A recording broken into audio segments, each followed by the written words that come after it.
5واں رکوع سورۃ النور کا شروع ہوتا ہے۔ تو دوبارہ ترجمہ کر لیتے ہیں آیتوں کا۔ پہلے ایک دو آیتوں کی تلاوت۔ اعوذ باللہ من الشیطان الرجیم۔ أعوذ بالله من الشيطان بسم اللہ الرحمن الرحیم۔ بسم الله الرحمن الرحيم. اللہ نور السماوات والارض الله نور السماوات والأرض مثل نوره كمشكاة فيها مصباح مثل نوره كمشكاة فيها مصباح المصباح في زجاجة المصباح في زجاجة الزجاجة كأنها كوكب دري الزجاجة كأنها كوكب دري يوقد من شجرة مباركة زيتونة يوقد من شجرة مباركة زيتونة لا شرقية ولا غربية لا شرقية ولا غربية يكاد زيتها يضيء ولو لم تمسسه نار يكاد زيتها يضيء ولو لم تمسسه نار نور على نور نور على نور يهدي الله لنوره من يشاء يهدي الله لنوره من يشاء ويضرب الله الأمثال للناس والله بكل شيء عليم ويضرب الله الأمثال للناس والله بكل شيء عليم. ایک ہی آیت کافی ہوگی۔ یہ سنایا تھا کہ یہ اس سورت کا مرکزی موضوع ہے اس آیت میں، اور باقی جو ہیں 3 دلائل عقلی ہیں، ایک نقلی ہے، درمیان میں وہ 3-4 قوانین تھے اور 13 قواعد ہیں عفت عصمت کے۔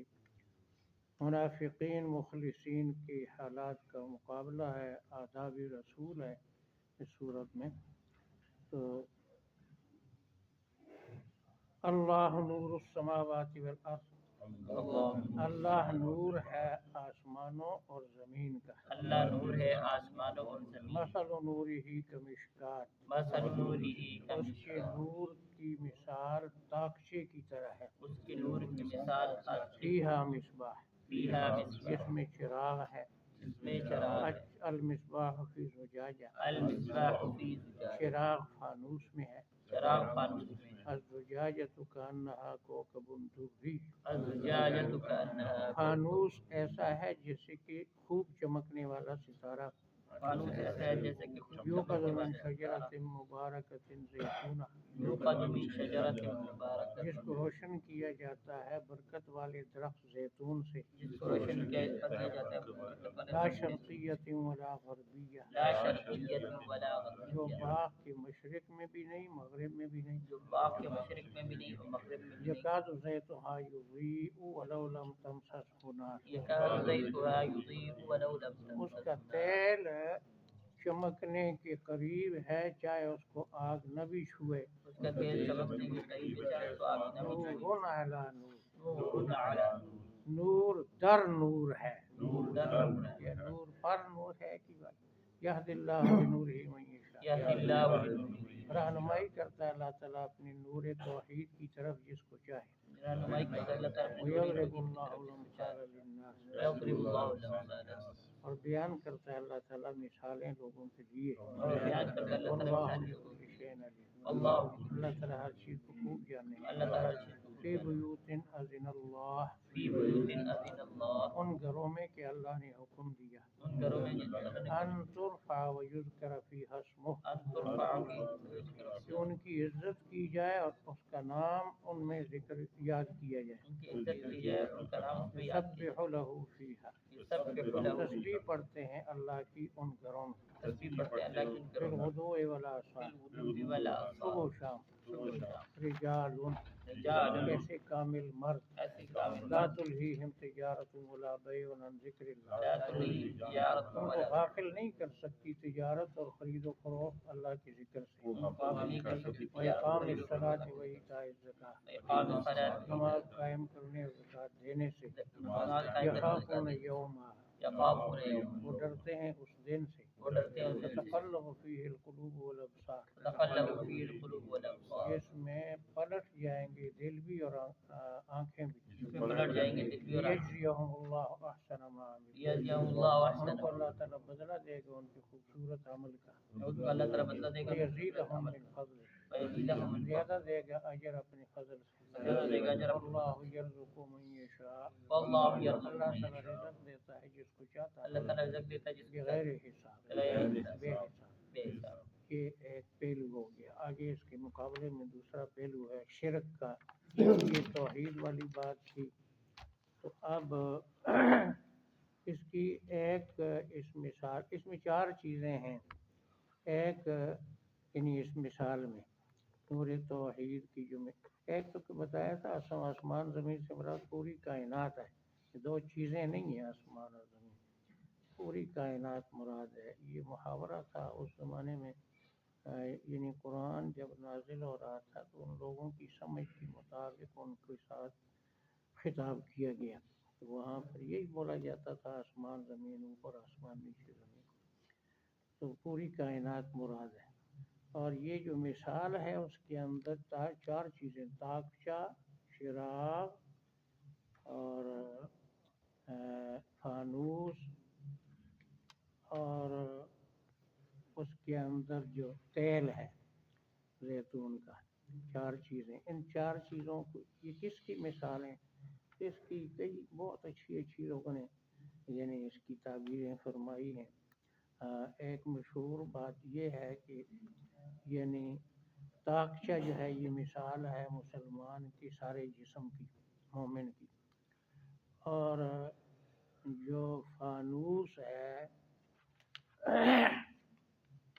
یہ اس کا سینہ ہے، اور جو چراغ ہے یہ اس کے دل کی مثال ہے، اور جو اس چراغ کے اندر تیل ہے یہ اللہ کی توفیق، اور وہ جو فطری ہدایت ہے اللہ تعالیٰ، حدیث میں آتا ہے ہر بچہ فطرت پر پیدا ہوتا ہے، یعنی قبول حق کی استعداد غالب ہوتی ہے، تو ایک تو یہ ہو گیا ان چاروں کی یعنی مثال۔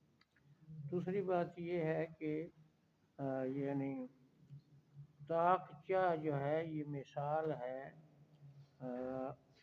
یہ مثال ہے نبوت کے سینے کی، نبی کے سینے کی، اور جو فانوس ہے یہ آپ کے دل کی یعنی مثال ہے، اور جو چراغ ہے یہ اس قلب محمدی میں جو انوارات مضبوط اور زبردست انوارات جو تھے ان کی مثال ہے، اور یہ جو زیتون کا درخت اس کا جو تیل ہے یہ مثال ہے ابراہیمی ملت کی، یعنی درخت سے مراد ابراہیم، زیتون کے درخت، اور اس کا جو تیل ہے یعنی ان کی ملت، یعنی وہ ملت ابراہیمیہ سے منتقل ہو کر آیا سینہ محمدی میں۔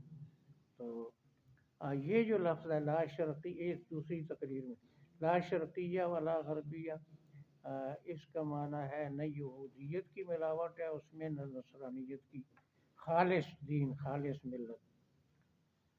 تو یہ دوسری تقریر ہوگی، اور تیسری اس کی جو ہے وہ یہ ہے کہ جو طاقچہ ہے یہ مومن کا گویا سینہ ہو گیا، اور جو اس کے اندر فانوس ہے تو یہ اس کے اندر جو فانوس یہ اس کا جو دل ہے اس کی مثال ہو گئی، اور جو چراغ ہے یہ مثال ہے ہدایت اور ایمان کی، اس فانوس میں چراغ ہے یعنی ہدایت اور ایمان ہے، اور یہ جو ہے کہ تیل ہے مبارک زیتون کا تیل ہے، یہ درخت مبارک سے مراد ہے قرآن اور سنت، یعنی وہ ایمان اور ہدایت حاصل ہوئی قرآن اور سنت سے، کہانیوں اور خوابوں سے نہیں۔ اور لا شرقیہ ولا غربیہ کو یہی ہے کہ وہ اس میں کوئی ملاوٹ نہیں ہے کسی اور رسم و رواج یا کسی اور چیزوں کی تو یعنی وہ ایمان اور وہ ہدایت کا جو ذریعہ ہے، جو دلائل ہیں، وہ قرآن اور سنت ہے، درخت سے یہ مراد ہے۔ تو اس طرح کوئی بھی یہ ساری مثالیں ٹھیک ہیں، مثال صحیح ہے۔ اور اس سے مراد یعنی اللہ تعالیٰ نور ہے آسمانوں کا، اس کا ایک معنی یہ ہے کہ اللہ تعالیٰ خالق ہے، موت ظلمت ہے، عدم اور وجود نور ہے۔ چیزیں نہیں تھیں پہلے، اللہ تھا، کچھ بھی نہیں تھا، باقی سب اندھیرا تھا۔ اللہ نے ہر چیز کو کائنات کی پیدا کیا، موجود کیا، تو نور حیات کا لباس اس کو پہنایا، تو نور کا معنی موجد ہے۔ اور دوسرا معنی ہے کہ کائنات کی جتنی چیزیں چمکتی ہیں، نور ایک تو ہوتا ہے چمکدار چیزوں کا، سورج، چاند، ستارے، چراغ، یہ، اور دوسرا نور ہوتا ہے یعنی آنکھوں کا نور، آنکھوں کے اندر جو نور ہے جس سے وہ چمکتی چیزوں کا پہچان ہوتی ہے ان کی، اور تیسرا نور ہوتا ہے روحانی اور مانوی نور ہوتا ہے، یعنی ہدایت، بصیرت جس کو کہتے ہیں۔ تو اگر آنکھوں میں روشنی نہ ہو تو یہ چمکتی چیزوں کا پتہ نہیں چلتا، اندھے کو کوئی پتہ نہیں ہوتا، اور اگر وہ بصیرت نہ ہو تو پھر وہ جو نور معرفت اور نور روحانی جو نور ہے وہ اس سے فائدہ نہیں اٹھا سکتا اگر بصیرت نہ ہو۔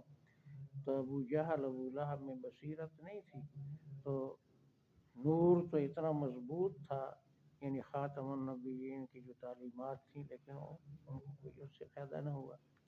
تو ایک یہ ہے کہ یہ جو کہا نور علی نور، یعنی کئی انوار جمع ہو گئے۔ تو ایک تو اللہ کی توحید کا جو نور ہے وہ خود دلائل سے واضح ہے۔ دوسری بات یہ ہے کہ تمام انبیاء نے توحید کی دعوت دی، اور تمام آسمانی کتابوں میں توحید کا ذکر ہوا، ان کے دلائل کا ذکر ہوا، اور ان کی تکمیل پھر شریعت محمدیہ اور قرآن سے ہوئی، تو نور علی نور ہو گیا، بہت واضح۔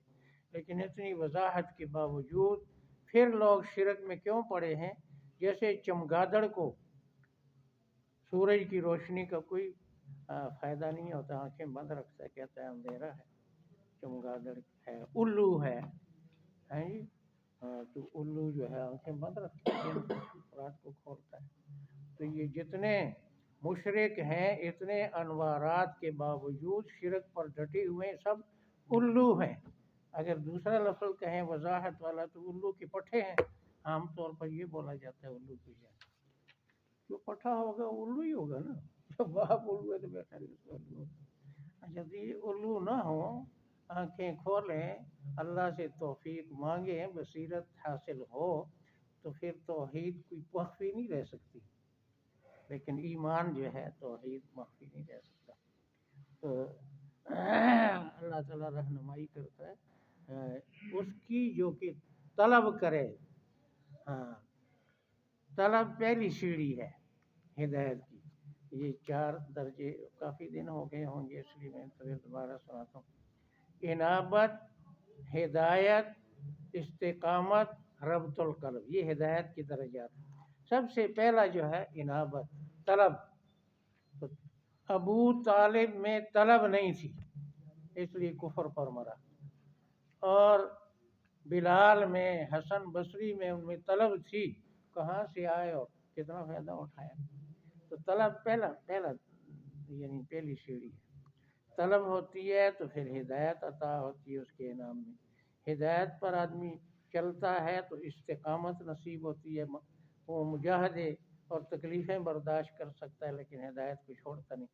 جب مجاہدے کرتا ہے تو اللہ کی طرف سے ربط القلب یعنی حفاظت، کہ وہ پھر مرتد نہیں ہوتا، چاہے سر اس کو قلم کر دیا جائے، جیسے کہ تمام انبیاء کرام کو ربط القلب حاصل تھا، اور اصحاب کہف کو ربطنا علی قلوبہم۔ دقیانوس بادشاہ نے موت کی دھمکی دی، سارا کچھ دیا انہوں نے، کوئی متاثر نہیں ہوئے، کوئی ڈرے نہیں۔ تو یہ ہدایت کی تو پہلی سیڑھی یہ ہے، معیشہ۔ باقی یہ کہ یہ نور توحید کہاں سے ملے گا؟ یہ مسجد میں آنے سے ملے گا۔ مسجد جو ہے اس کے بارے میں کیا ہے جی کہ فرمایا اللہ نے حکم دیا ہے کہ ان کو بلندی ایک عمارت کی ہے، کئی منزلہ، بڑے بڑے ہال۔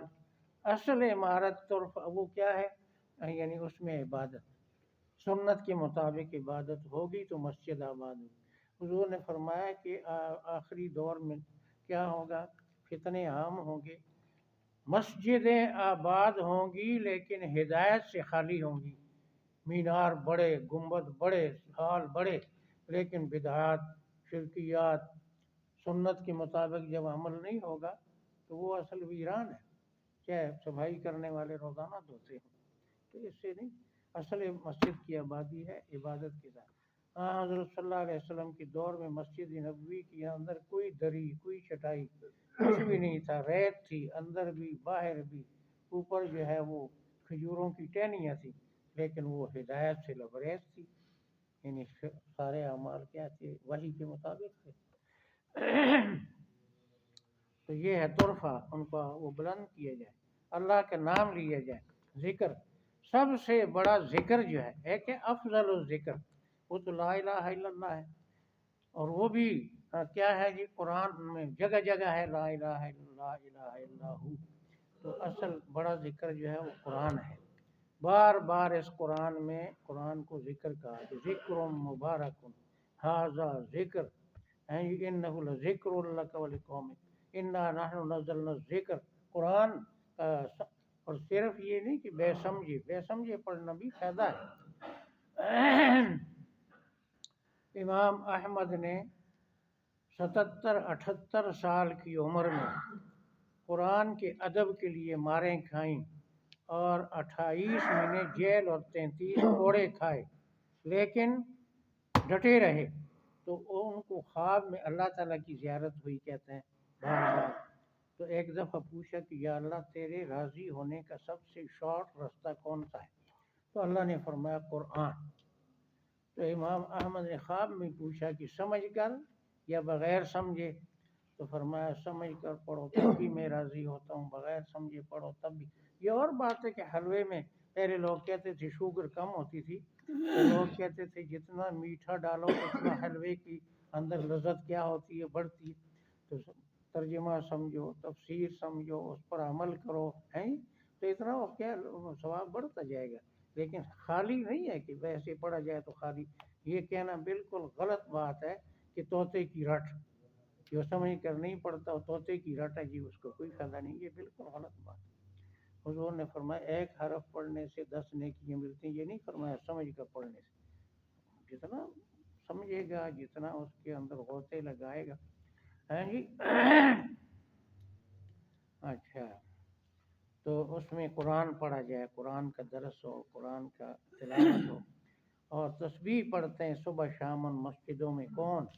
ایسے کامل لوگ یہ دنیا کا کاروبار کرتے ہیں، لیکن جب عبادت کا وقت آتا ہے تو پھر کاروبار چھوڑ دیتے ہیں، پھر کاروبار چھوڑ کر وہ اللہ کا ذکر، نماز، زکوٰۃ، اور ان کو ڈر لگا رہتا ہے قیامت کا کہ جہاں ڈر کی وجہ سے دل پلٹ جائیں گے، مطلب ہے امید بھی ہوگی بخشش کی، ڈر بھی ہوگا پکڑ کا، آنکھیں کہ پتہ نہیں دائیں ہاتھ میں عمل نامہ ملتا ہے بائیں میں ملتا ہے، پلٹ جائیں گی، بے قابو ہو جائیں گی، اور اللہ تعالیٰ پھر ان کو ان کے اعمال کا ثواب دے گا اور ان کے عمل سے زیادہ ثواب بھی دے گا۔